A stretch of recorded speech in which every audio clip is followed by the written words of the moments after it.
Livro do profeta messiânico, livro do profeta Isaías, capítulo de número 43. Vamos para o segundo tempo agora. Mas agora, assim diz o Senhor que te criou, ó Jacó, que te formou, ó Israel: não temas, porque eu te remi, chamei-te pelo teu nome, e tu és meu. Quando passares pelas águas, eu estarei contigo. Quando passares pelos rios, eles não te submergirão. Quando passares pelo fogo, ele não te queimarás, nem a chama arderá em ti. Porque eu sou o Senhor teu Deus, o Santo de Israel, o teu Salvador. Até aqui, posso ouvir um amém? Feche a Bíblia, coloque no banco, na cadeira, e pegue na mão da pessoa mais perfumada do seu lado. Eu tentei bonito, não deu certo aquela hora. Perfumado deve ter alguém. Isso, agora aperte a mão dessa criatura com carinho, até ela falar aleluia. Pentecostal que não faz barulho está com defeito de fabricação, não é? Tem algum pentecostal aí? Então vamos orar. Senhor, nós te exaltamos, nós te glorificamos, e nós entendemos que dentro de alguns minutos, e mais uma vez, esta linda igreja ficará pequena para o tamanho da glória que o Senhor vai mandar do alto dos céus. Os que vieram tristes começarão a saltar de alegria. Os que vieram se arrastando não voltam para casa se arrastando. Hoje voltarão voando nas asas de um novo tempo.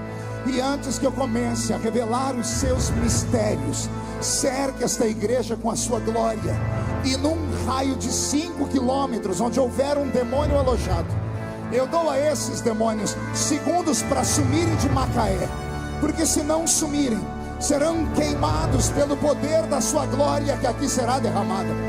Rasgue os céus sobre nós esta noite. Manda anjos de fogo descerem aqui. Que estes anjos desçam trazendo brasas de fogo nas mãos. Comecem a esparramar estas brasas entre nós. E onde houver um crente cheio do Espírito Santo, pega ele nesta noite, Jesus.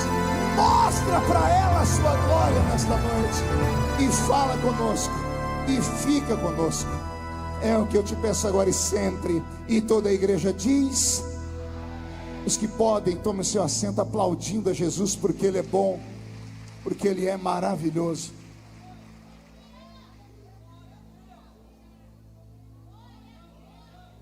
Esquentei um pouquinho e vai ficar mais quente ainda daqui para frente. O pastor disse que é festa. Eu falei que o culto já tinha que estar acabando. Ele disse: pode ir até as 3 da manhã. Tudo falso. Fica só Pedro, Tiago e João comigo aqui, se eu for até as 3 da manhã, né? Mas olhe para o seu irmão e diga: está preparado?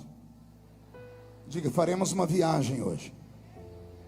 Uma viagem só de ida para dentro do coração de Deus. Quem não quiser fazer essa viagem pelo horário, dá tempo de ir para casa assistir o Corujão ainda. Quem ficar comigo, uma promessa eu te faço: coruja você não vai ver, mas você corre o risco de ver a pombinha do Espírito Santo voar sobre a Deveg aqui em Macaé. Posso ouvir mais um grito de glória a Deus daquele tamanho? Roberto, mude a música para mim, filho. Me acompanha aqui o pastor Roberto Marinho. Roberto era músico lá nos Estados Unidos, do pastor Benny Hinn. Fazia as cruzadas com ele pelo mundo. Aí ele saiu de lá e veio para cá. Ele trabalhava lá com o Benny Hinn, e aqui ele veio trabalhar com o Benny Ruim, né? Que sou eu. Deus te abençoe, viu, Roberto? O texto que eu li, ele é muito profundo. Aliás, tudo na Bíblia é profundo. O livro do profeta messiânico, e eu li, ou chamei a atenção de vocês para esse título de propósito, que o crente, quando vem para um culto, ele tem que vir para participar, a mente dele tem que crescer, tem que expandir. O crente tem que ser curioso a respeito das coisas do Senhor. Por que Isaías é chamado de profeta messiânico? Porque nenhum profeta antes e nenhum profeta depois teve tanta intimidade com o Messias como Isaías. Isaías profetizou 700 anos antes de Jesus nascer. Imagine um homem que tinha na mão uma luneta telescópica, invisível, espiritual, que ele colocou nos olhos, regulou ela para 700 anos para frente, e ele enxergou uma virgem. E foi ele que disse: eis que uma virgem conceberá e dará à luz a um filho, e colocarão nele o nome de Emanuel, que significa Deus conosco. Foi Isaías que viu Jesus. No capítulo 53 nós temos um resumo da vida de Cristo, tudo pelo olhar de Isaías. Foi Isaías que disse que ele, pendurado na cruz, não havia nele beleza nenhuma para que nós o desejássemos. Era um homem sofredor, homem de dores, homem de trabalho, alguém de quem nós viraríamos o rosto se estivéssemos lá naquele momento. Então Isaías é esse profeta que viu Jesus em todos os tempos, antes da concepção, depois da concepção, crescimento, sofrimento, morte, ressurreição e glória eterna. Isaías é um livro mais poderoso do Velho Testamento. Quando Jesus passou por aqui, certa vez em uma sinagoga, deram a ele a oportunidade de pregar. Nas sinagogas havia um vaso, e dentro dos vasos ficavam os rolos, os pergaminhos. Não era um livro como esse, eram pergaminhos lacrados. Ninguém sabia que pergaminho era. Era como se fosse na base da sorte. Vamos ver o que Deus quer falar. E Jesus mexe dentro daquele vaso, e ele tira um rolo. Quando ele desenrola, ele diz: eis que hoje se cumpre esta palavra. Porque ele leu Isaías: eis que o Espírito do Senhor Jeová está sobre mim, me ungiu para dar vista aos cegos, levantar os paralíticos, anunciar o ano aceitável do Senhor.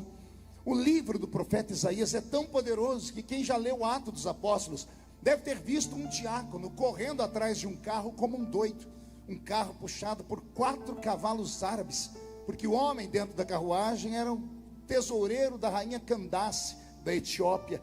Esse homem lia um livro, e o Espírito falou para Filipe, o diácono: se aproxima desse carro. E o carro continuou andando, e Filipe correndo do lado, olhando aqui pela janela. E ele olhou e disse: você entende o que você lê? E o homem disse: como vou entender se não tem quem me explique? Ele disse: eu sei o que você está lendo. O homem parou o carro, Filipe entrou, e o que é que Filipe lia? O que é que o eunuco de Candace lia? Ele lia o livro do profeta Isaías.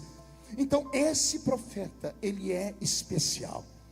Quem conhece um pouco da Bíblia protestante, porque você sabe que a nossa Bíblia é diferente da Bíblia católica. A Bíblia católica tem 7 livros a mais do que a nossa, são chamados de livros apócrifos. A nossa Bíblia tem 66 livros. Imagine vocês que o livro de Isaías, curiosamente, tem 66 capítulos. A nossa Bíblia é dividida entre Velho e Novo Testamento. 39 livros do Velho, 27 livros do Novo. Quem já leu o Velho Testamento 1, 2 ou 3 vezes não deve ter se assustado de ter ouvido gritos de ais e de uis, porque o Deus do Velho Testamento é um Deus irado. Ele tem em uma mão um chicote e na outra mão um cajado, e ele desfere golpes sobre o seu rebanho, que é Israel, que é um rebanho de dura cerviz. No Velho Testamento inteiro, Deus só dá puxões de orelha, ao ponto dele abandonar a raça humana. Você sabe que do livro de Malaquias para o livro de Mateus, temos um período chamado interbíblico, 400 anos, que Deus ficou sem falar com a raça humana. Por 4 séculos, a terra não recebeu a visita de anjos. Aquela nuvem chamada Shekinah não veio mais sobre a terra. Aquela figura angelical extrema, chamada anjo do Senhor, não caminhou por aqui. Profetas não levantaram a sua voz, não houve sinais, prodígios e nem maravilhas. É como se Deus houvesse abandonado a raça humana. Como que num passe de mágica, 400 anos depois, a porta de Jerusalém se abre e lá vem andando um homem esquisito, parecendo um homem das cavernas, um Neandertal, usando uma roupa feita de pelo de animal, um cabelo desgrenhado e comprido, uma barba comprida, magrelo, porque a dieta dele era a base de mel silvestre e gafanhoto. E ele entra em Israel depois de 400 anos de silêncio, gritando em nome de Jeová, dizendo: eis que é chegado o reino de Deus entre vós. E todos querem o reino de Deus. E ele começa a dar as condições: arrependei-vos, arrependei-vos, se convertei-vos, raça de víboras, quem vos ensinou a fugir da ira de Deus? E ao invés dessa igreja padecer, a igreja cresceu e cresceu, ao ponto de acharem que ele era o Messias. E um dia ele gritou: eu não sou ele, eu não sou digno nem de desatar as alparcas dos pés dele. Eu vos batizo com água para arrependimento, mas ele Ele vos batizará com o Espírito Santo e com fogo. O Deus do Novo Testamento, embora seja o mesmo do Velho, ele está diferente. Ele não tem mais na mão um cajado, ele não tem mais na mão um chicote, ele não bate. Ele trocou o cajado e o chicote por um vaso de alabastro, cheio de azeite que cura. E ao invés de bater na raça humana, ele vem derramando o azeite sobre a ferida. E ele cura a ferida da prostituta, ele cura a ferida do cego, ele cura a ferida do aleijado, ele cura a ferida até do morto. E não bastasse fazer tudo isso, ele ainda faz um milagre maior do que paralítico andar e morto ressuscitar. Que milagre é esse, pastor? Ele gritava: os seus pecados estão perdoados. Curiosamente, o livro do profeta Isaías tem 2 tempos. Se você ler do primeiro capítulo ao capítulo 39, não se assuste, Deus está irado no livro de Isaías. É Deus tomando o profeta e dizendo: eu tenho um povo que tem olhos e não vê, tem ouvidos e não ouve, chama bem o que é mal, chama mal o que é bem. São idólatras, são adúlteros, eles são assassinos. Esse povo merece surra. Do primeiro capítulo ao capítulo 39, Deus está com um chicote de uns 5 metros espancando o povo. Do capítulo 40 para frente, há uma metamorfose. Nem parece o mesmo Deus. O Deus que batia agora diz assim: Isaías, eu amo o meu povo. Eu amo tanto o meu povo que vai chegar um tempo que eles não vão ter mais nem que trabalhar. Eles vão viver do melhor que a terra produz. Vai chegar um tempo de tanta paz que a criança vai caminhar ao lado da áspide, da cobra, e a cobra não vai picar ela. O leão caminhará ao lado do cordeiro, e haverá paz, prosperidade, saúde e glória sobre a minha terra. É interessante, o livro de Isaías é como se fosse uma mini Bíblia, porque ele tem um resumo pleno do que é a nossa Bíblia Sagrada. Um conselho deste velho pregador: leia o livro de Isaías, mas leia com lupa. Ouça os detalhes das revelações que Deus dá àquele homem. Eu me lembro quando eu era menino lá na Assembleia de Deus, eu era muito expansivo, sempre fui. E toda festividade de Natal tinha o tal do jogral, que eu tenho trauma desse negócio até hoje. Porque eles me pegavam para ser a estrela de Belém. Você riu porque não era você, bocó. Eu parecia a estátua da liberdade, usando roupa branca e uma estrela na cabeça. E eu ficava expansivamente recitando o texto de Isaías como se fosse um poema, mas não era poema, era profecia. Isaías fala uma coisa que só entende quem tem o Espírito de Deus e quem tem um professor para explicar. Isaías diz assim: olha, eis que o menino nos nasceu e um filho se nos deu. Isaías não está recitando um poema, ele está falando das 2 naturezas de Cristo. Ele está falando: eis que o menino nasceu, o Jesus homem, porque homem só é homem porque nasce. Ele diz: o menino nasceu, mas o filho não. O menino nos nasceu, um filho se nos deu.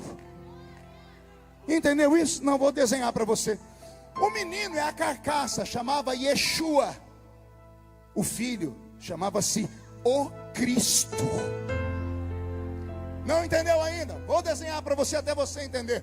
Quando a Bíblia diz Jesus o Cristo, a Bíblia não está dizendo que ele tinha um título, um renome. Não era um sobrenome. Cristo não é sobrenome.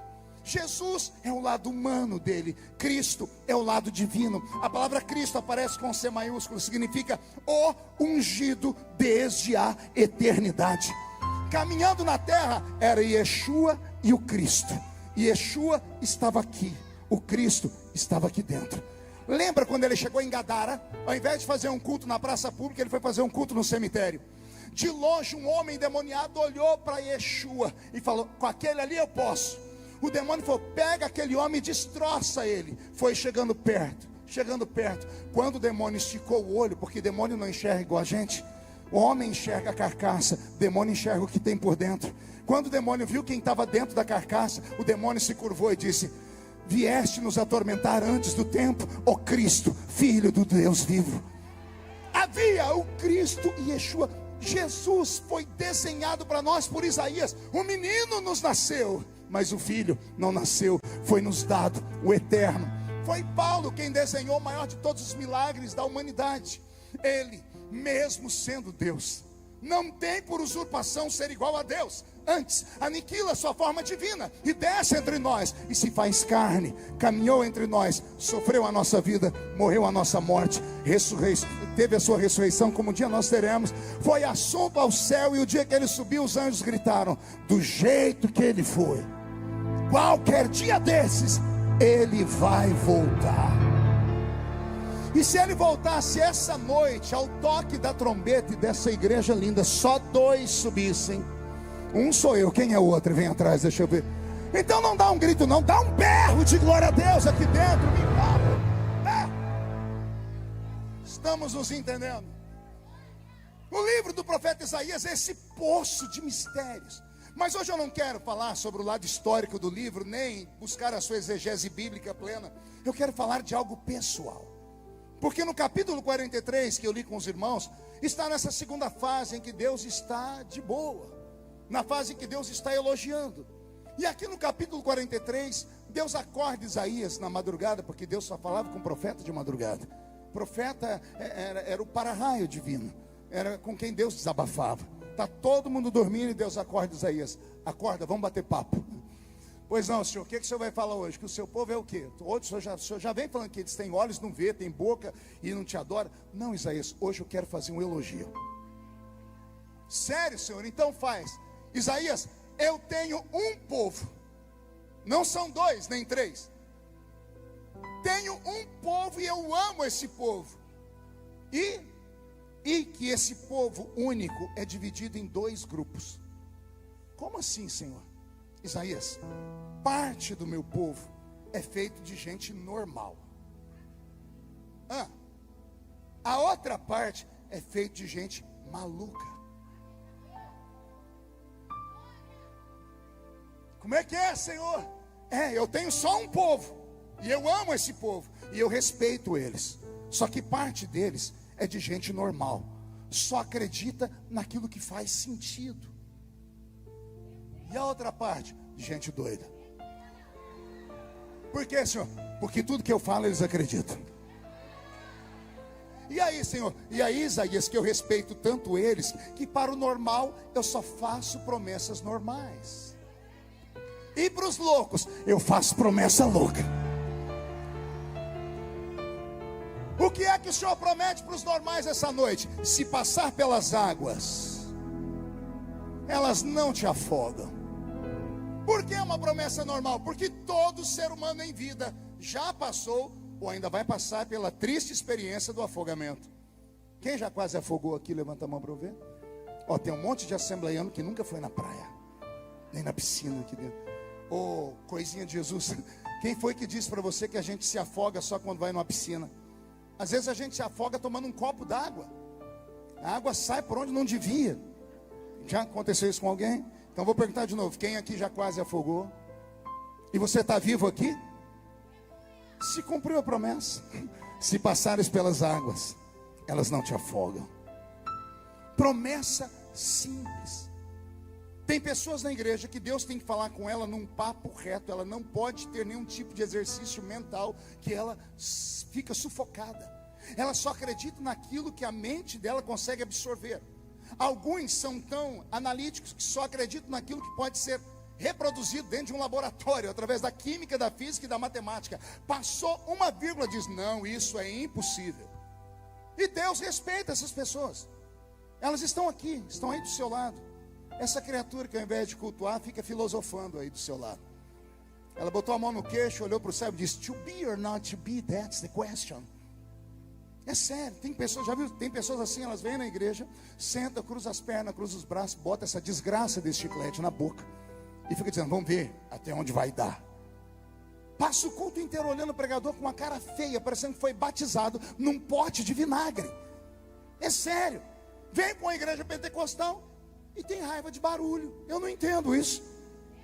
Vem para um culto como esse, que é uma festa, uma semana profética, e não consegue abrir a boca nem para respirar. É sério, fica me olhando com essa boca travada, essa boca de aço, essa língua de ferro, esse queixo de concreto. Aí fica dizendo: pastor, eu não sou um crente, menino. Se eu te pego na curva, você acha que eu sou, Eu posso não ser muita coisa, mas eu me julgo um homem meio preparado. Eu me comunico em 3 idiomas, escrevi 20 livros, uma enciclopédia. Viajei o mundo, preguei em quase 100 países do mundo. Fui conselheiro de presidente da república. Mas quando o Espírito do Senhor vem sobre mim, eu não me envergonho do Evangelho Pentecostal pleno, porque ele é o poder de Deus para a salvação de todo aquele que nele crê. E se em algum momento eu perder a linha aqui, por favor, não se escandalize. São as minhas origens retornando. Aos normais, meus respeitos a vocês. Mas eu não vim pregar para os normais.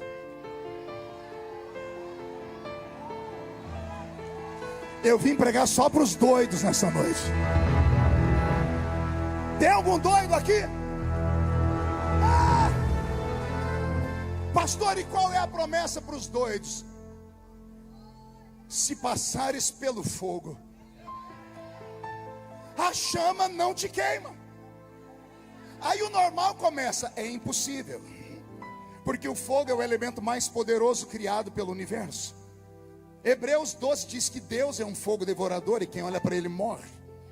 O fogo queima, o fogo derrete, o fogo destrói, o fogo evapora a água, queima a madeira, derrete o ferro. O apóstolo São Pedro diz que o fogo será usado por Deus no final dos tempos, porque a terra e os elementos que agora nela existem, ardendo em fogo, se desfarão. O homem de alguns anos atrás tinha medo do inferno, e o inferno tem medo de um lugar chamado Lago de Fogo, porque o inferno será jogado dentro do Lago de Fogo. O fogo é o maior poder que Deus criou no universo. Aí o normal diz, aí vem aí um textinho dizendo que se passares pelo fogo. Alguém até diz, não, está errado. Lê lá na tradução, deve ser, se passares perto do fogo. Se passares por cima, por baixo, à esquerda ou à direita, ele não te queima. Não, não é isso. Está escrito, se passares pelo meio do fogo. A promessa não é te livrar do fogo. A promessa é livrar no fogo. É lá dentro, quando todas as esperanças forem embora, quando o seu medo foi levado às alturas, quando todo mundo diz, acabou, aí vem Deus e diz assim, eu te levei para o meio da fornalha, para você passear comigo lá dentro, porque o que eu tenho para te dar é muito maior. É esse tipo de promessa que eu vim ministrar nessa noite. O crente normal é aquele que está no culto, você fala qualquer coisa simples, ele recebe na hora. Por exemplo, pastor Jonas está pregando e ele libera uma palavra normal. Ele diz assim, nessa noite ninguém volta para casa sozinho, porque o anjo do Senhor acampará ao seu redor e te livrará de todo mal, conforme está escrito na palavra. Viu? Tem gente gritando, dando glória a Deus aí. Por quê? Porque são palavras que fazem sentido. A sua mente, ao ouvir a minha voz, acionou um aparelhinho que nós temos aqui chamado cerebelo. E esse cerebelo trabalhou numa velocidade maior do que todos os computadores da Terra juntos. Todas as suas memórias estão aqui armazenadas, inclusive algumas intrauterinas. E quando a minha voz atingiu o seu cerebelo, ele trabalhou e mandou um dispositivo para você dizendo, pode acreditar, não precisa nem questionar. Acredita, porque isso vai acontecer, porque você tem testemunhas de pessoas que foram libertas, que o anjo libertou ela, livrou de uma bala perdida, de um acidente de carro. Quer ver outra palavra simples que o povo ama quando escuta? Vem o pastor Jonas e libera essa palavra. Esse ano de 2024 é o seu ano, porque antes do Natal, você e sua família estarão sentados ao redor de uma mesa farta. Você vai olhar para o céu e vai dizer, o pastor tinha razão, porque eu e minha família servimos ao Senhor. Por quê? Porque está escrito, crê no Senhor Jesus e será salvo tu e a tua casa. Olha o ânimo da igreja quando escuta isso. Por que a gente se anima tão fácil? Porque faz sentido. Mas um dia o pastor Jonas está daquele jeito, está virado no giraia. Ele olha para a igreja e diz assim, Jesus está me dizendo que tem uma irmã aqui, ela não sabe ler direito, nem escrever direito. Ela tem um trabalho digno, porém muito humilde. Ela só tem 2 dentes na boca, inclusive o zagueiro e o atacante. E dentro de 30 dias essa mulher estará pegando um avião para os Estados Unidos e vai aportar em Washington DC. E ela vai ser levada para dentro do salão oval. E ela vai olhar para Joe Biden e vai dizer para ele no idioma dele, "Perhaps the nation whose God is the Lord." Você viu? Não tem um grito de glória a Deus. É só gargalhada. Por quê? Por que ninguém falou? Pergunte para mim, por quê, pastor? A minha voz entrou aqui, aí, foi aqui, o cerebelo girou e disse: não faz sentido. É impossível. Aí ninguém acredita, porque é uma coisa louca. Você está no culto, pastor Jonas está daquele jeito, está possuído. Diz: Deus falou comigo que essa semana um irmão aqui, um servente de pedreiro, muito crente, humilde, receberá uma carta vindo da Espanha, assinada por um escritório espanhol de advogados famosíssimos, que mapearam a linhagem de um duque e descobriram que ele, fugindo da Inquisição, enviou parentes para o Brasil. E esse é o último dos descendentes que vai receber como herança 6 castelos, 100 milhões de dobrões. Agora todo mundo gritou. Mas olha para a cara de quem está gritando. Está tudo gritando, rindo, levando na esportiva, na brincadeira. Por quê? Porque é loucura. É disso que eu estou falando. Eu vim aqui hoje despertar o seu lado mais sensível à voz de Deus. Porque aquilo que os olhos não viram, aquilo que os ouvidos não ouviram, aquilo que não subiu ao coração do homem, é o que Deus tem reservado para os que vieram para esta noite profética. Existem pessoas entre nós que estão debaixo de promessas absurdas, promessas completamente estapafúrdias, que faria qualquer um de nós rir e até debochar. E talvez por serem promessas tão absurdas, você parou de acreditar. E aí o Senhor me trouxe aqui para te lembrar que você pode congregar na DEVEC, que é uma igreja moderna, bonita, mas ela é uma Assembleia de Deus. Você não vou falar de novo, mas não conta para ninguém. É uma Assembleia de Deus. E na Assembleia de Deus tem um povo meio biruta. Eles pulam, gritam, saem correndo, sobe o monte para orar, fala em língua estranha, acredita em profecias, interpretam línguas estranhas, curam os enfermos, expulsam o demônio com o dedo no nariz deles. E se você não gosta disso, desculpe, você está na igreja errada. Porque a nossa essência é pentecostal. E não dá para você ser pentecostal sendo esse crente almofadinha que você é, esbarrando toda a sua sensibilidade nessa sua beleza humana. Não posso me emocionar porque a minha maquiagem, comprou uma maquiagem que dura 24 horas. Minhas filhas compram uma lá da MAC, é assim que fala, MAC, que fica lá numa loja chamada Sephora. Eu cheguei procurando uma loja Sephora, é Sephora, porque ela é francesa. As pessoas pensam que por causa do anel de formatura delas, ou por causa do nível do intelecto delas, porque estudaram muito, não podem ser sensíveis. Essas criaturas esqueceram que quem sistematizou a teologia pentecostal não foi o analfabeto Pedro, não foi o iletrado João. Quem sistematizou foi um doutor da lei, um advogado, um homem que era poliglota, que tinha dupla cidadania, romana e judia. O nome dele, Apóstolo São Paulo. Um homem mais intelectual do seu tempo. O homem mais intelectual do seu tempo falou assim para Pedro: eu fui num lugar que você não foi. E Pedro falou onde? Ele disse: no terceiro céu. E Pedro disse: conta. Ele disse: não posso contar, porque o que eu ouvi são coisas inefáveis. O mais erudito do Novo Testamento era canela de fogo. Aí vem você porque tem um carrinho ali importado, porque passou o Réveillon ali sabe Deus aonde, lá no meio daquele, só tomando aquela champanhe. Como é que é aquela cara? Que lá no interior só toma cerezé, custa R$12. Aqui toma Chandon e outras. Só por causa disso você acha que não pode entrar aqui dentro e dar uns gritos de glória a Deus, seu bocó?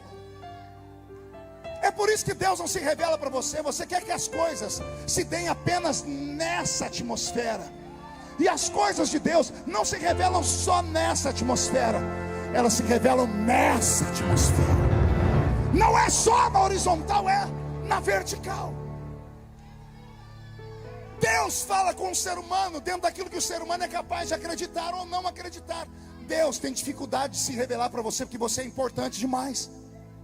Você é tão sábio, tão sábio, tão sábio que Deus tem dificuldade de levantar um profeta que mal sabe ler e escrever e falar alguma coisa para você, que você vai debochar do profeta ou vai matar ele, vai mandar ele se converter, vai falar que você não é um crente, menino. E por causa dessas coisas, o tempo vai passando e os nossos cultos deixam de ser cultos para se transformar em palestras de autoajuda.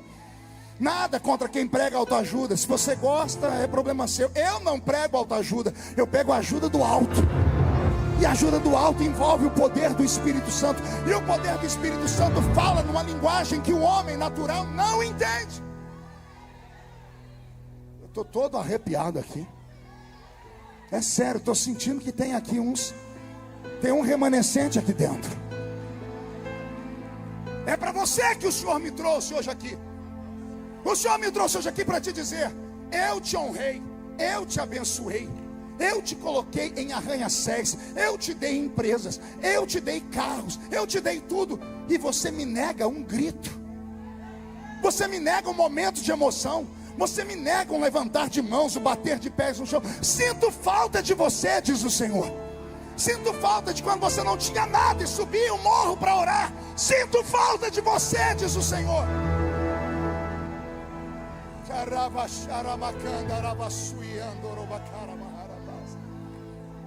Existem homens e mulheres aqui que têm promessas tão loucas, mas tão loucas, que se eles contassem para nós, isso aqui ia virar um stand-up. Mas eu estou aqui para dizer para vocês e provar que quando Deus fala, Ele cumpre. Só que Ele não vai falando e cumprindo. Ele fala e toda promessa passa pelo teste do tempo. É o que você faz com o tempo em que a promessa não é cumprida que vai dar a Deus direito ou não de cumprir o que Ele falou para você. Quando Ele te prometeu, você era uma labareda de fogo acesa. Você era pentecostal de verdade. Quando Ele falou com você, você cria. Mas olha você agora. Olha você agora. Há quantos meses você não fala em línguas mesmo? Ah, pastor, eu só falo se sentir. Você quer sentir o que para falar em línguas, seu otário? Quer sentir o vento das asas do arcanjo Miguel no seu rosto? Quer que um serafim ponha uma brasa de fogo no seu pé? Eu não preciso sentir nada para orar em línguas. Eu recebi o dom. Não sabe para que a língua? Estude primeira carta de Paulo aos Coríntios, capítulo 14. Leia o versículo 14, você vai entender porque Deus te deu línguas. Ele não te deu línguas só para você falar, eu sou pentecostal. Isso é uma arma poderosa. É um idioma celeste. Quem fala em línguas não fala homens, fala direto com Deus. Porque a Bíblia diz que em mistérios fala com o Eterno. Que mistério, pastor? Se eu soubesse, não era mistério. Paulo diz que quem ora em línguas ora bem. A mente fica sem fruto, mas o espírito ora bem. Nós temos poderes extrasensoriais que nos foram dadas no dia de Pentecoste.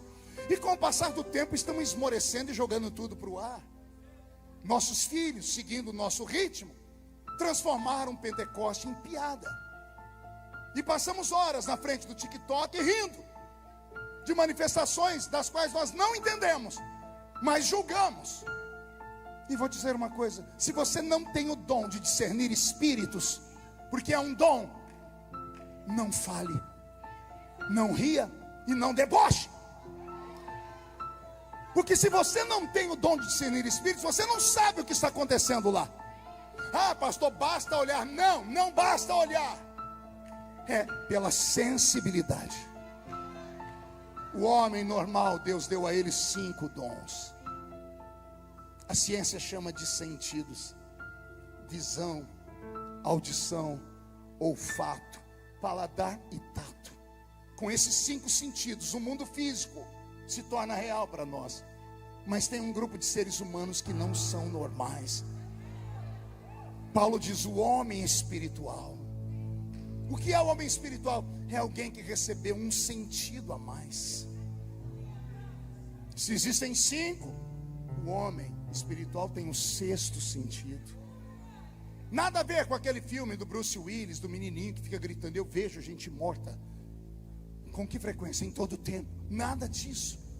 O 6º sentido é um sentido extrasensorial que Deus deu aos seus filhos que receberam o reino de Deus dentro deles. Este sentido faz você perceber o mundo espiritual ao seu redor. Nós sabíamos disso sem conhecer esse tipo de palavra que estou pregando. Íamos orar na casa das pessoas, quando botávamos o pé lá dentro, subia um arrepio que levantava até os cabelos da cabeça. Por que uns sentiu e outros não? Habilidades espirituais. Nós somos pentecostais, queremos resolver tudo na força do nosso braço, queremos resolver na força do nosso intelecto, queremos contratar o maior centro, o maior advogado do Rio de Janeiro, queremos contratar tudo, como se pudéssemos resolver tudo nessa esfera. Tem coisas que não se resolvem aqui.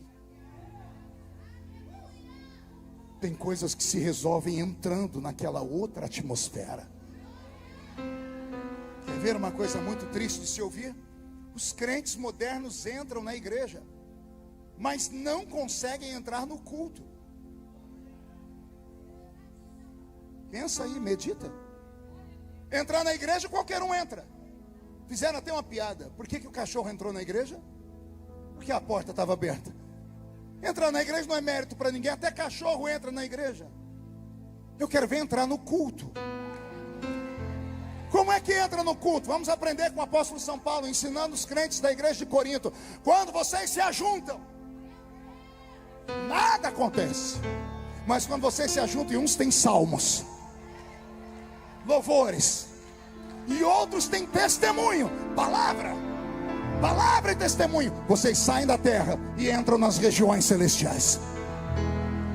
E o que tem nas regiões celestiais? Batismo com o Espírito Santo, cura divina, profecia, interpretação de línguas, revelação, palavra do conhecimento, dom de operação de maravilhas. Onde estão esses dons?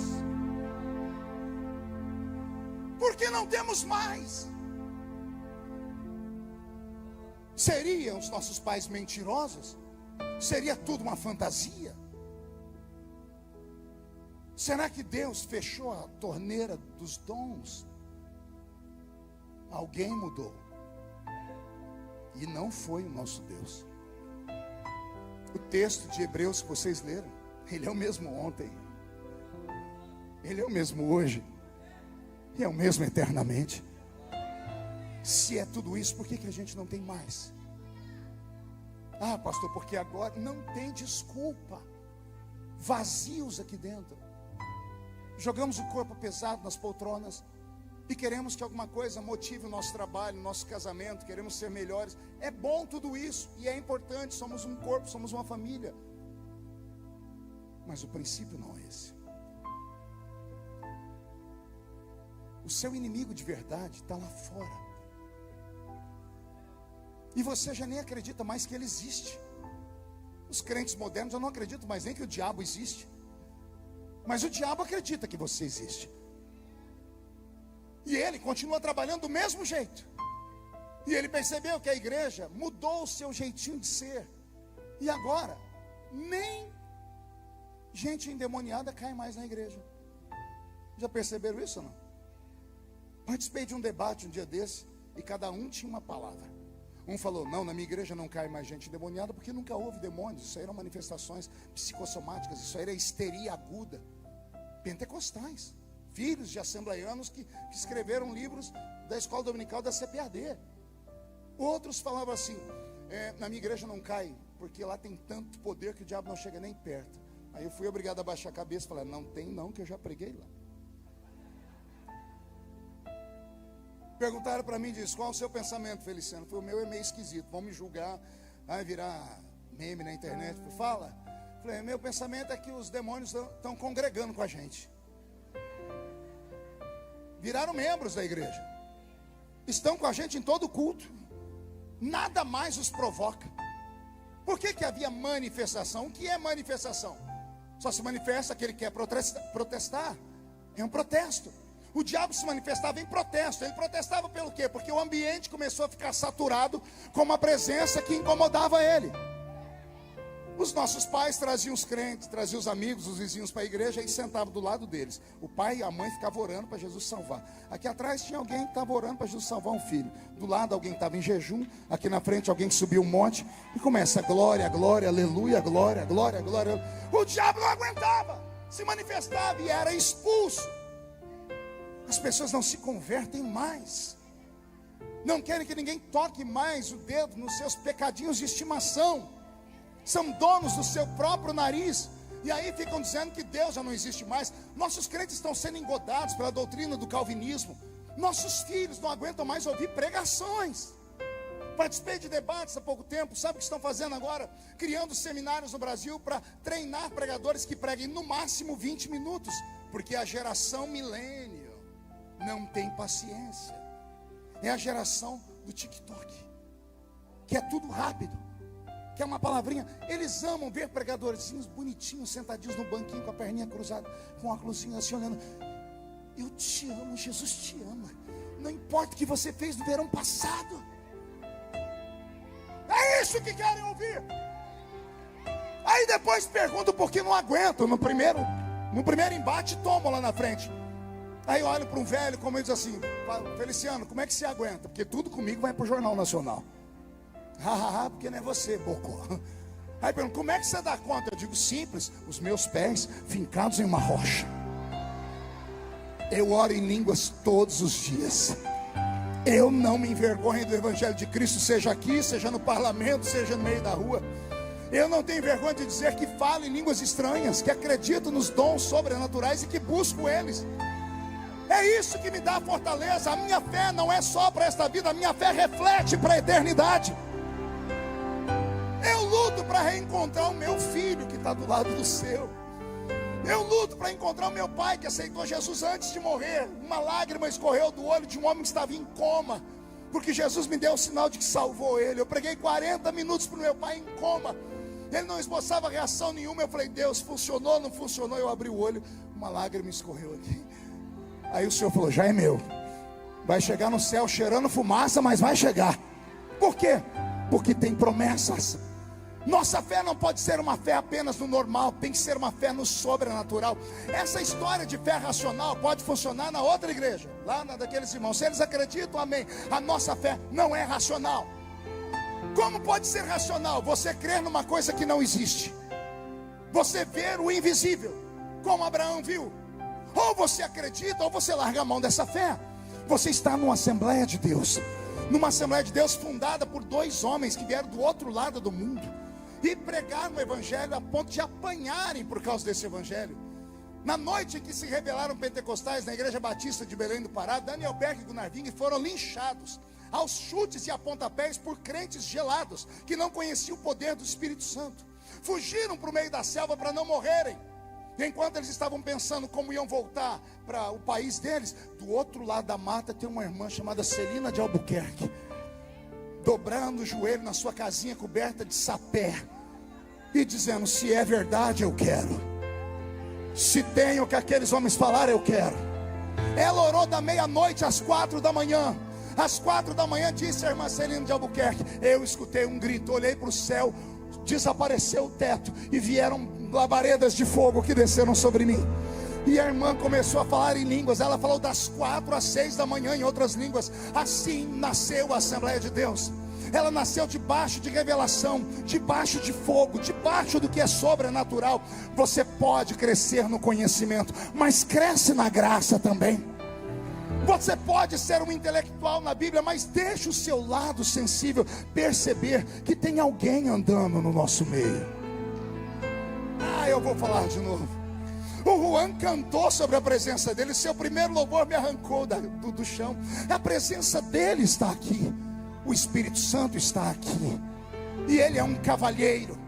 Ele não é alguém possessivo. Ele não vai montar em cima de um cavalo como fazem os espíritos que descem em terreiros de feitiçaria. O Espírito Santo é um cavalheiro. Ele não desce sobre cavalos, ele desce sobre ovelhas. Mas para descer alguém tem que falar: manda, Senhor, manda sobre nós o seu poder. Tem algum pentecostal que acredita nisso aqui? Por gentileza, levante a sua mão, chacoalhe ela assim. Coloque a mão no ombro de quem está do seu lado. Agarre a pessoa com carinho e respeito. Pede licença para ela. Pode até falar, ó, é melhor obedecer porque o médico falou para não contrariar. Agarrou? Chacoalhe a pessoa até ela ficar irritada. Irrita essa criatura, irrita. Sacode ela, sacode. Isso. Fala, Deus te trouxe aqui para isso. Sacode, sacode, sacode. Diga, para isso. Deus te trouxe aqui para sacudir 2024. Ele vai sacudir a sua casa, a sua família, os seus filhos, a sua esposa, o seu marido, os seus negócios. Deus vai sacudir o seu ministério, porque as promessas dele são sobrenaturais.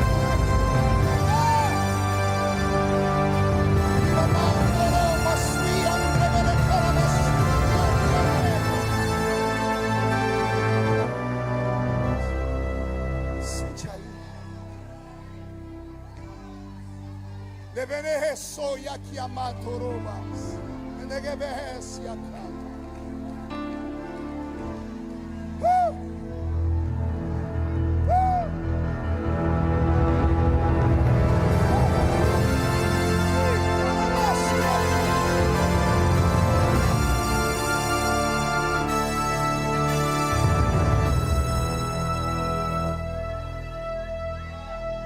Eu estava pregando na Igreja Batista da Lagoinha.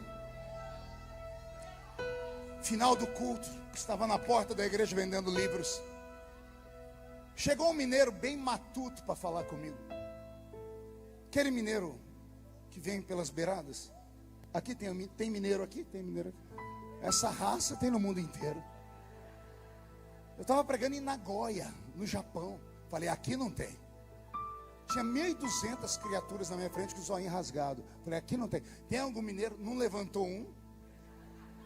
Tô aqui, uai. Eu falei, mas você é o quê? Ele falou, sansei, não sei, nisei, um trem desse aí. Esse mineiro era muito matuto. Ele chegou perto de mim com uma sacolinha dessa do supermercado e falou assim, ô pastor, eu senti de te dar um presente. E eu falei, eu senti de receber, me dê logo. Ele enfiou a mão na sacolinha e tirou uma caixa de paçoquinha. Paçoquinha embrulhada. Alguém já comeu? Vou elogiar no idioma de Minas, ô trem bom, sou. Eu desembrulhei a paçoquinha. Quando eu dei a primeira mordida, o mineiro deu o golpe. Ele falou, pastor, o senhor pode orar por mim agora? Eu falei, depois da paçoquinha eu faço qualquer coisa por você, né? Mas eu ainda estava degustando a paçoquinha, então antes para engolir, para eu orar por ele, eu falei assim, mas você quer oração por quê, meu filho? Eu não devia ter perguntado, não. Ele falou assim, ô pastor, então, ontem eu fui numa vigília. Quando ele falou vigília, eu me segurei. Eu falei, você foi aonde, meu filho? Ele falou, numa vigília, eu enfiei outro pedaço de paçoquinha. Então não tem uma crise de riso, que eu nunca tinha ouvido falar vigília. Eu conheço vigília. Eu falei, e aí? Falei, e aí, pastor, que não era vigília de crente normal, não. Era vigília de crente doido. Eu conheço vigília de crente doido, mas eu queria ouvir da boca dele. Eu falei, meu filho, o que é uma vigília de crente doido? Ih, pastor, aquelas vigílias que quando o Espírito Santo desce, tem uns crentes que parece que recebeu o espírito do Bruce Lee.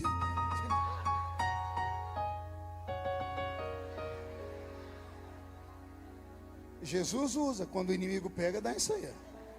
Volta para o espírito, Roberto. Aí, eu falei, e aí? Ele falou, e aí, pastor, que lá pelas tantas veio um profeta doido falar comigo. Profeta doido é redundância. Nenhum profeta é normal. Eu falei, mas o que é um profeta doido, de vigília, de crente doido? Ele falou, pastor, é aqueles profetas que quando vem profetizar para a gente, eles quase matam a gente do coração, uai. Falei, como assim? Ah, pastor, o senhor sabe como é que é vigília, né? Tem hora que o fogo desce, o povo pula, grita, daqui a pouco todo mundo quieto. Daqui a pouco está quase todo mundo dormindo, alguém bate um pandeiro, tem gente que já acorda falando em línguas, né? Pastor, era umas 4 da manhã, eu estava escorado na parede, olhando para o púlpito, o profeta veio lá de trás, na ponta do pé. Eu falei, e? Ele se aproximou, eu falei, e? Ele botou a mão no meu ombro, eu disse, e? E ele parou de falar, eu falei, e? Ele falou, e que me deu desarranjo? Eu falei, mas te deu desarranjo que ele botou a mão no seu ombro? Não, pastor. É que ele botou a mão no meu ombro e quando eu fui olhar para ele, ele fez assim: homem! Ai!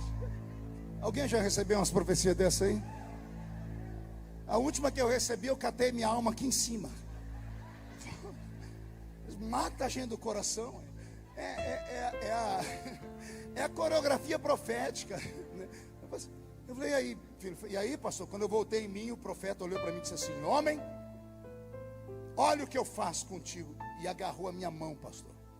Pastor, o profeta era grande. Ele disse: o homem era grande e forte. Ele agarrou minha mão e me disse: homem, entra tu comigo nessa carruagem de fogo agora. E eu disse: o que você fez? Ele falou: pastor, eu não tinha outra opção. Pastor, eu entrei na carruagem e ela começou a andar. Falei: pastor, eu não queria. Eu tentava segurar, mas os cavalos eram muito fortes. O profeta era muito grande. Pastor, ele me passou uma vergonha. Nós passamos por lá, andamos na frente da igreja. Deu outra passagem por lá. Ele deu umas 2 voltas comigo na igreja. Eu falei: e aí, pastor? O homem mirou a rua. Eu falei: e aí, pastor? A carruagem me levou para a rua. E lá pegou velocidade. Pastor, nós corremos uns 2 quarteirão. E o homem falava em línguas. Eu falei: não tem como sair da carruagem. Comecei a falar em línguas também. Ele dava glória, eu dava glória. Aleluia, aleluia. Daqui a pouco, pastor, a carruagem voltou. Mirou a entrada da igreja, pastor. E o homem entrou comigo, me arrastando para dentro da igreja. No meio do corredor, ele brecou e me empurrou. E foi eu sair catando cavaco. Eu parei para ver o que deu no profeta. Ele disse: eu olhei para trás, o profeta estava com a mão na cintura e um dedo assim. E fazia assim. Ele disse: o profeta falou assim: homem, olha o que eu faço. Eu te tiro daqui e eu te levo por ali. Depois eu te levo por ali. Depois eu te levo por aqui. Depois eu te tiro daqui e te levo pelo mundo. E quando eu te exaltar lá fora, eu te trago aqui de novo, para que todos vejam que eu sou Deus que faço. Agora, contempla na sua frente a rampa do palácio do Planalto, porque vou eu te colocar entre os príncipes e os reis da terra. Ele falou aquilo, eu dei glória a Deus. E ele teve uma crise de riso. O mineiro ria que a barriga dele balançava. Eu não entendia porque ele estava rindo. Eu enfiei a mão no meu bolso, tirei o meu cartãozinho de visita, escrevi o meu celular particular, estiquei a mão. Ele parou de rir e disse: que é isso, pastor? Eu disse: é o meu celular particular. Ele: nossa, eu vou ter seu número. Eu disse: vai. E ele: para quê, pastor? Eu falei: para quando você subir a rampa, para quando Deus te colocar entre os príncipes. Eu quero ter um amigo que rompeu e venceu. Lembra-te de mim quando entrares no seu reino. O mineiro abaixou a cabeça. Eu esperava alegria. Quando ele levantou a cabeça dele, os olhos dele marejaram em lágrimas. E ele falou: o senhor acredita mesmo nisso, pastor? Eu falei: no quê?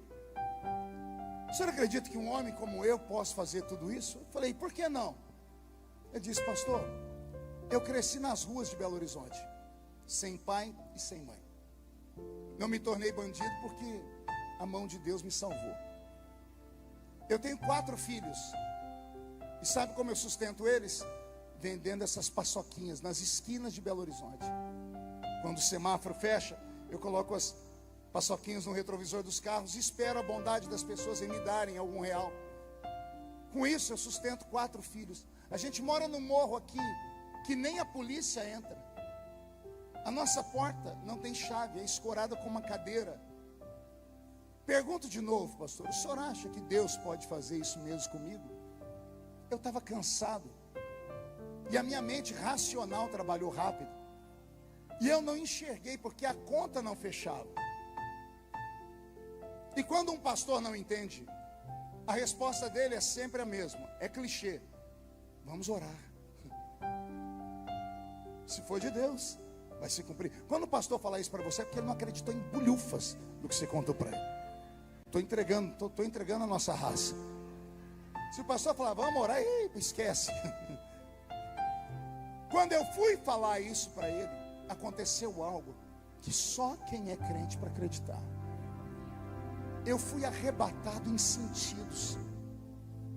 A minha mente foi transportada para um outro lugar. Eu me vi num lugar que eu não consigo explicar se era grande, pequeno, escuro ou claro. Era um ermo vazio. Na minha frente começou a brotar da terra um edifício. Sabe quando aquelas câmeras aceleram, quando estão filmando uma construção? O edifício foi sendo levantado muito rápido. Eu fui olhando. De repente, lá em cima, o letreiro do edifício: Hilton Hotel. Quando eu li Hilton Hotel, eu disse: que é isso? Abaixo do letreiro, uns 2 andares, tinha um homem olhando para baixo. Não vi o rosto dele. Tinha uma luz atrás dele, eu só via a silhueta. Eu sabia que ele estava de terno. Eu fechei o olho e quando eu abri o olho, eu não estava mais embaixo, eu estava atrás do homem. Eu vi a nuca dele. Ele olhou para a esquerda e eu fui obrigado a olhar também. Eu vi uma cidade bonita, cheia de luzes. Ele olhou para a direita, eu vi um estádio e li a placa: Estádio de Wembley. Eu disse: eu conheço isso aqui é Londres. Quando eu disse Londres, uma voz estrondou e disse: se lembra, filho? Eu procurei a voz. Quando eu olhei para frente, o homem foi colocado bem na minha frente e ele foi caindo e ele foi diminuindo e ele virou um adolescente. O terno sumiu e agora ele usava uma roupa de boia fria, de quem trabalha na lavoura, tendo atrás dele aqui um embornal com um facão de cortar cana de açúcar. Na outra mão ele tinha uma marmita e ele começou a subir a boleia de um caminhão chamado caminhão de pau de arara. Quando eu olhei aquilo, eu falei: o que é isso? E a voz gritou de novo: se lembra, filho? Eu fui procurar a voz, olhei para frente, não tinha mais caminhão. Eu vi o adolescente caindo em câmera lenta e ele foi virando um menino. E agora ele é um menino pequenininho, 6, 7 anos de idade, shortinho rasgado, descalço, sem camisa, com uma caixa de engraxar sapato nas costas. O menininho parou, olhou para mim e deu um sorriso banguelinho. Aí eu comecei a chorar. O Senhor falou: e agora, se lembra, filho? E eu falei: me lembro, era eu. O Senhor mostrou a minha vida de trás para frente. Aquele hotel é o hotel que todos os anos eu fico hospedado quando vou pregar na escola bíblica em Londres. Aí o Senhor me mostrou que antes daquilo eu fui cortador de cana de açúcar. Banhava laranja, algodão e café para ajudar uma família. Nós morávamos em 12 pessoas dentro de 2 cômodos. Minha mãe não sabe ler nem escrever, eu não tenho nome de pai no meu documento. Aí o Senhor me mostrou eu criança. Meu primeiro presente, uma caixa de engraxar sapato. Tenho ela guardada até hoje, está lá no meu gabinete pastoral, dentro de uma redoma de vidro e uma placa. Tudo começou aqui. Aí o Senhor falou: se eu fiz na sua vida,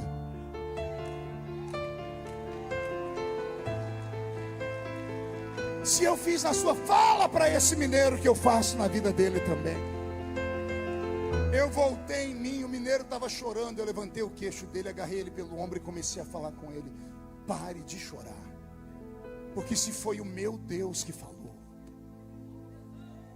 o Deus que fez a Estéreo ser mãe de filho, o Deus que pavimentou um caminho no meio do mar para Israel passar, o Deus que afundou a muralha de Jericó, o Deus que fez o relógio de Acais girar ao contrário, o Deus que na ausência da crença de um profeta fez uma jumenta profetizar, o Deus que fez Elias correr mais do que a carruagem de Acabe quando a nuvem mostrou que haveria chuva. Se foi este Deus que falou, quem viver verá, para ver o que vai acontecer. Eu sinto uma unção profética na palavra promessa nesta noite. Você que está debaixo de uma promessa, ouça com o seu espírito, não titubeie, não tenha medo, não tenha dúvida, vai acontecer um reboliço.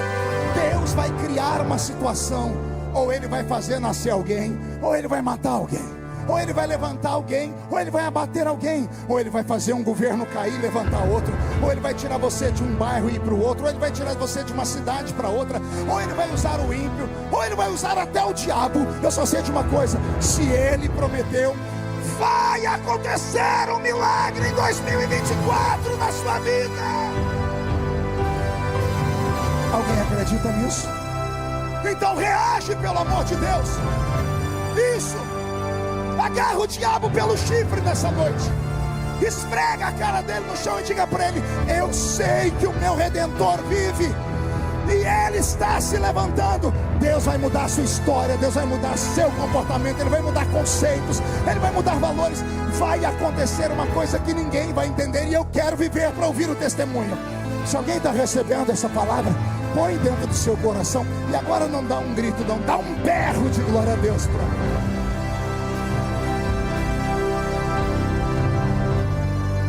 Eu encerro aqui.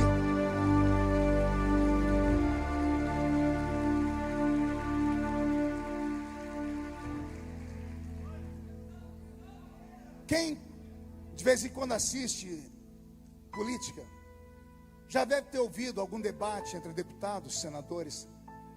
E não é raro você ouvir às vezes um deputado ou um senador falar assim para o outro: Vossa Excelência traz a esta casa um projeto de lei draconiano. São jargões políticos. Draconiano vem de Draco. Draco foi um senador romano com uma mente única. Ele criava projetos que ninguém conseguia mexer no projeto. Ele criava projetos tão sérios e tão duros, leis tão pesadas, que nem os Césares conseguiam mover. Tinham medo de Draco. Então todo projeto imutável ou extremamente pesado leva o apelido de projeto draconiano. Por que eu estou falando isso? Questionaram Deus no Velho Testamento sobre a sua lei de promessas. E ele disse assim: não sou homem para mentir, não sou filho do homem para me arrepender das coisas que falo. É forte, né? Aí veio Jesus no Novo Testamento, ele disse: vou endurecer a lei do meu pai. Vou transformar esta lei de promessas numa lei draconiana que ninguém vai poder mexer. Meu pai disse isso para vocês: não sou homem para mentir, nem filho do homem para me arrepender daquilo que falo. Eu digo assim: passa o céu, passa a terra, mas as minhas palavras, o que eu te falei, não passa jamais. Se alguém está debaixo de uma promessa, entenda, você está imortalizado. Como assim, pastor? A morte está proibida de te tocar. Não tem bala perdida, não tem ameaça, não tem chantagem. Ninguém pode te extorquir, pode ficar tranquilo. O cão que ladra não morde. Aquele que falou só ameaça vazia, você está debaixo de uma promessa. Você não pode ser tocado até a promessa se cumprir. Não tem AIDS, não tem câncer, não tem Covid, não tem diabo a quatro que faça a sua existência se extinguir até Deus cumprir o que Ele falou que vai fazer. Se você está debaixo de uma promessa maluca, não fique de pé, não, dê um pulo dessa cadeira.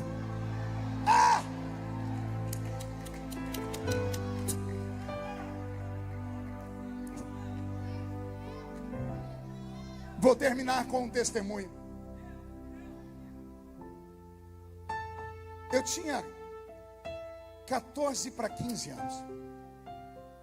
Estava lá no alto da vila onde eu congregava, num culto de círculo de oração. Consegue imaginar uma adolescente ir para um culto de círculo de oração? Esse era o pastor Marco Feliciano, igrejeiro. E eu estou lá sentado nos bancos, de shortinho, chinela havaiana. Meu apelido era Chinelinho de Fogo. Quer perguntar por quê?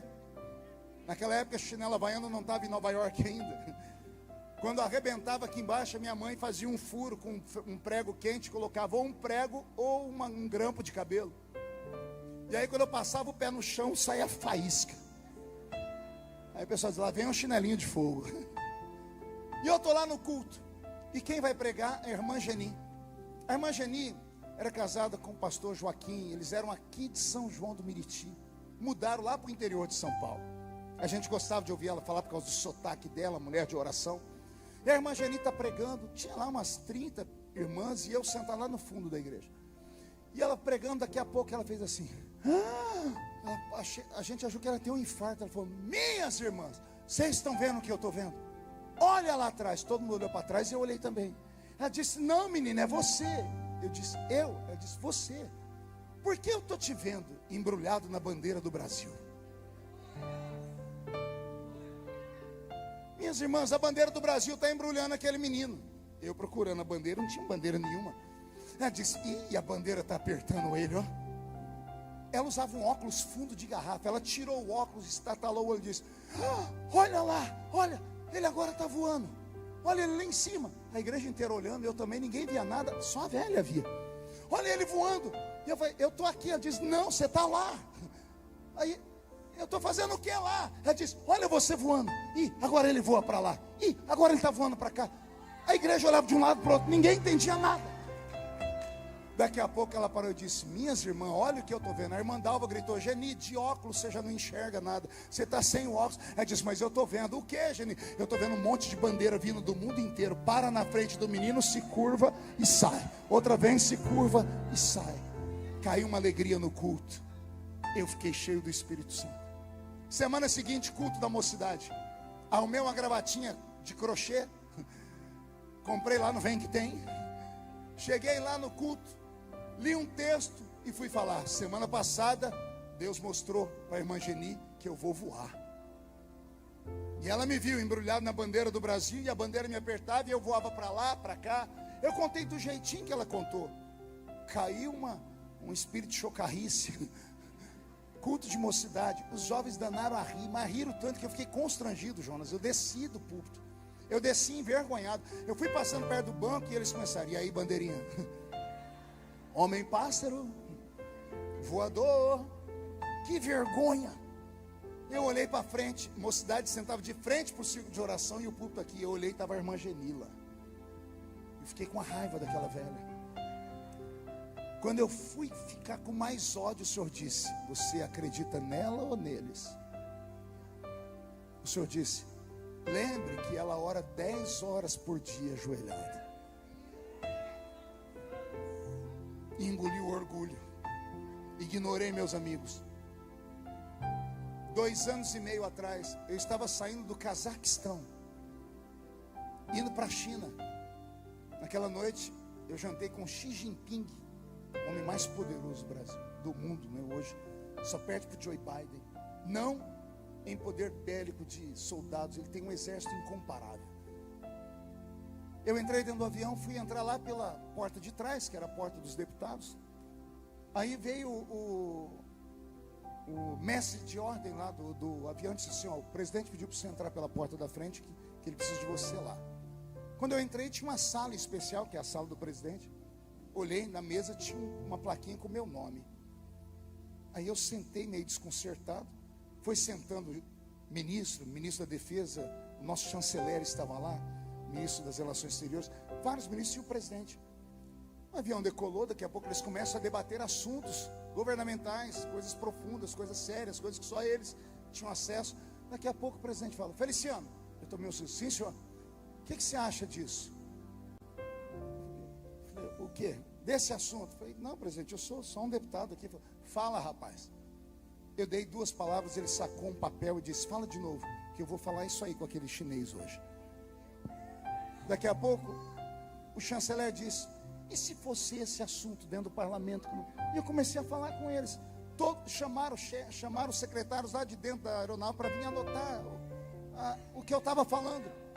Daqui a pouco, todo mundo dormiu e eu não conseguia dormir. Uma adrenalina subindo pelo corpo. Eu olhei e falei, Jesus, onde eu estou, meu Deus? Eu olhava para minha mão, ainda tem calo de quando eu pegava na enxada.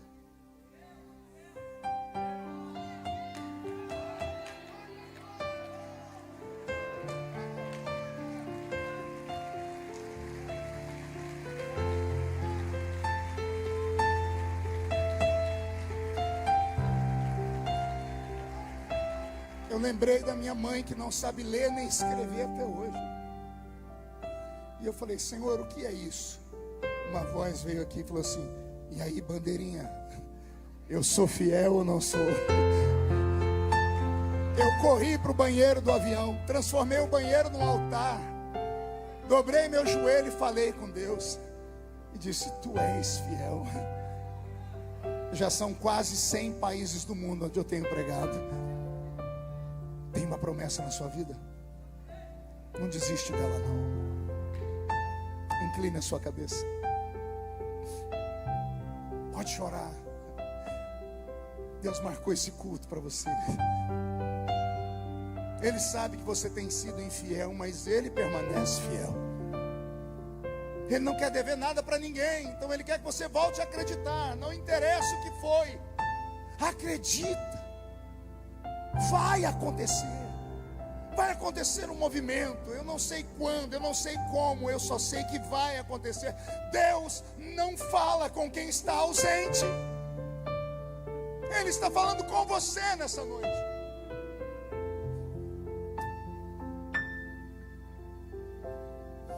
Pode adorar. Aleluia. Vai lá, Espírito Santo, e convence a sua filha e o seu filho de que dias melhores virão. 2023 foi pesado demais, Senhor, mas nasceu um novo ano. Nós não temos tudo o que queremos, mas o Senhor tem nos dado tudo que a gente precisa. E nós estamos aqui iniciando debaixo da sua glória. Não deixa, Senhor, nenhum dos seus filhos se perderem no meio do caminho. Onde houver um crente debaixo de uma promessa, por mais louca que seja essa promessa, reacende a chama no coração deles. Arranca deles, Espírito Santo, a maior adoração desta noite. Transforma essas lágrimas em oração sólida. Que os anjos que estão aqui dentro trabalhem, colham essas lágrimas, levem diante do trono, derramem diante de Yahvé. Sinta o perfume dessas lágrimas, Senhor, e em resposta derrama a sua glória. Onde houver alguém, Senhor, batizado com o Espírito Santo, remova eles agora. Me deixa ouvir um coral de línguas estranhas aqui dentro, Senhor. Reaviva a sua noiva.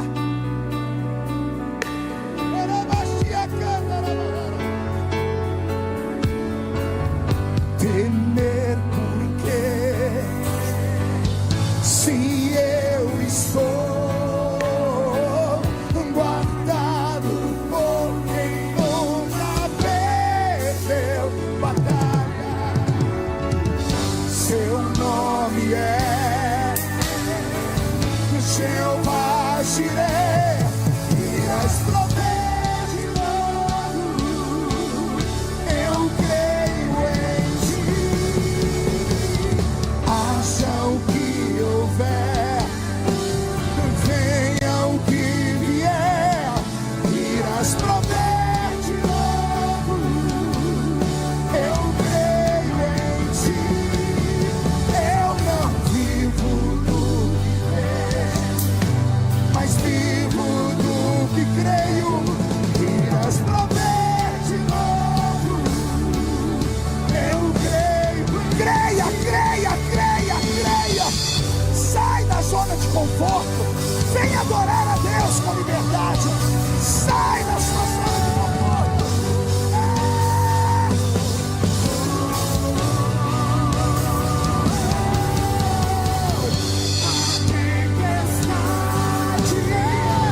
E o vento forte não vão roubar a minha fé em ti, meu Deus. Grita isso bem alto. Não vão roubar a minha fé em ti, meu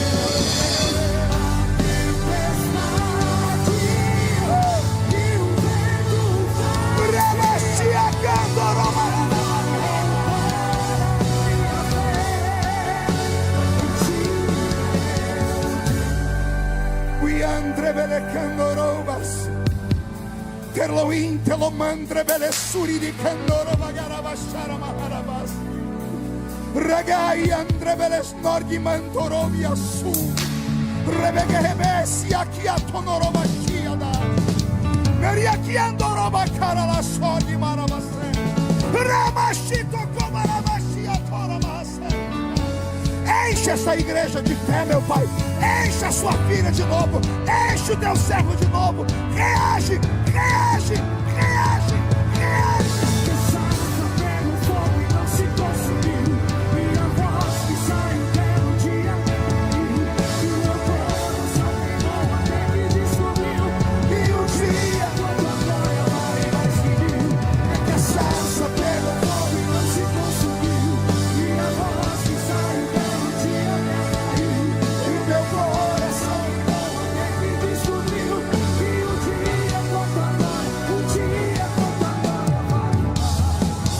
Levante a mão direita para o céu, feche os olhos e diga comigo, em nome de Jesus: todos os demônios que roubaram a minha crença, a minha fé simples, as minhas promessas, eu ordeno, venha para a palma da minha mão agora. Feche a sua mão e segure esses espíritos malignos que roubam a fé. Eu vou contar até 3 e eu preciso de um ato profético. É uma semana profética. Nós vamos jogar no chão e vamos pisar em cima quando eu falar 3. E assim que você pisar em cima, você precisa compartilhar com mais uma pessoa, porque a Bíblia diz que quando 2 ligam na terra, está ligado no céu. 1, você nunca mais será o mesmo.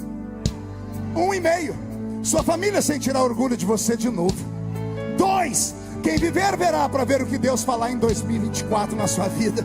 2,5, esta igreja vai crescer a 100 por 1 neste ano. 3, jogue no chão, pisa em cima. Eu não sou daqui. Abrace uma pessoa pelo menos.